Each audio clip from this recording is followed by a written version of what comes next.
বিশ্বাসঘাতকতা করেছেন নেতানিয়াহু। যুদ্ধবিরতির পরও ইরানে নতুন করে হামলা চালিয়ে তারা যুক্তরাষ্ট্রকে অগ্রাহ্য করেছে।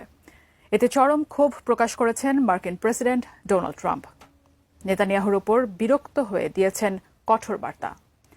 তবে কি সংঘাত এখানেই থামছে নাকি নতুন করে যুদ্ধের দামামা বাজছে? এসআই রাজ বিস্তারিত জানাচ্ছেন। যুদ্ধবিরতি ঘোষণার পরও ইরানে হামলা চালিয়ে যাওয়ায় ইসরায়েলের প্রধানমন্ত্রী বেনিয়ামিন নেতানিয়াহুর প্রতি ব্যাপক ক্ষুব্ধ হয়েছেন মার্কিন প্রেসিডেন্ট ডোনাল্ড ট্রাম্প। নেতানিয়াহুকে কঠোর বার্তা দিয়েছেন তিনি। ইসরায়েলকে উদ্দেশ্য করে ট্রাম্প বলেছেন, ইরানে আর কোনো বোমা হামলা নয়। কাতার ভিত্তিক সংবাদ মাধ্যম আল জাজিরার এক প্রতিবেদনে বলা হয়েছে, মার্কিন প্রেসিডেন্ট ডোনাল্ড ট্রাম্প ইসরায়েলকে কঠোরভাবে সতর্ক করেছেন যে ইরানে যেন আর কোনো আক্রমণ চালানো না হয়। ইরানের বিরুদ্ধে যুদ্ধবিরতি লঙ্ঘনের অভিযোগ এনে ইসরায়েলের প্রতিরক্ষা মন্ত্রণালয় তীব্র হামলার পরিকল্পনার কথা ঘোষণা করার পর এই কঠোর সতর্কবার্তা দেন ট্রাম্প।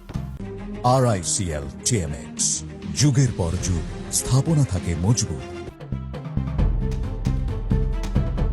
এছাড়া নিজের সামাজিক যোগাযোগ মাধ্যম ট্রুথ সোশ্যালে ট্রাম্প লেখেন, ইসরায়েল বোমাগুলো ফেলো না, যদি এটা করো তাহলে তা হবে যুদ্ধবিরতির বড় লঙ্ঘন। এখনই তোমার পাইলটদের বাড়ি ফিরিয়ে আনো।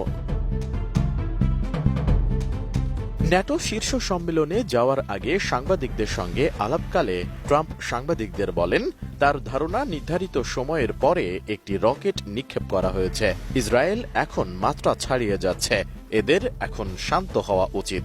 যুদ্ধবিরতির পরও ইরানের ওপর ইসরায়েলের নতুন হামলার ঘটনায় এই ক্ষোভ প্রকাশ করেন তিনি। শুধু তাই নয়, ট্রাম্প নেতানিয়াহুর প্রতি বিরক্ত হয়েছেন। আল জাজিরার যুক্তরাষ্ট্র প্রতিনিধি ফিল লাভেল বলেছেন, ইসরায়েল ও ইরান উভয়ের ওপরেই ক্ষুব্ধ ট্রাম্প। তবে এটা স্পষ্ট বোঝা যাচ্ছিল অতিরিক্ত যে ক্ষোভ সেটা ইসরায়েলের প্রতি। এমনকি বলা যায় তিনি মনে করছেন নেতানিয়াহু তার সঙ্গে বিশ্বাসঘাতকতা করেছেন। এর আগে দুই দেশের যুদ্ধবিরতি ঘোষণার পরও ইসরায়েলের প্রতিরক্ষা মন্ত্রী ইসরায়েল কাটস তেহরানের কেন্দ্রে সরকারি স্থাপনায় জোরালো হামলা করতে তার সেনাবাহিনীকে নির্দেশ দেন। এছাড়া ইসরায়েলের উগ্র ডানপন্থী অর্থমন্ত্রী সামাজিক যোগাযোগ মাধ্যমে বলেন, তেহরান কাঁপবে। দেশটির প্রতিরক্ষা বাহিনীর প্রধানও ইরানকে কঠোর জবাব দেওয়ার হুঁশিয়ারি দেন। ইসরায়েলের দাবি, ট্রাম্পের যুদ্ধবিরতি ঘোষণার পরও ইরান ক্ষেপণাস্ত্র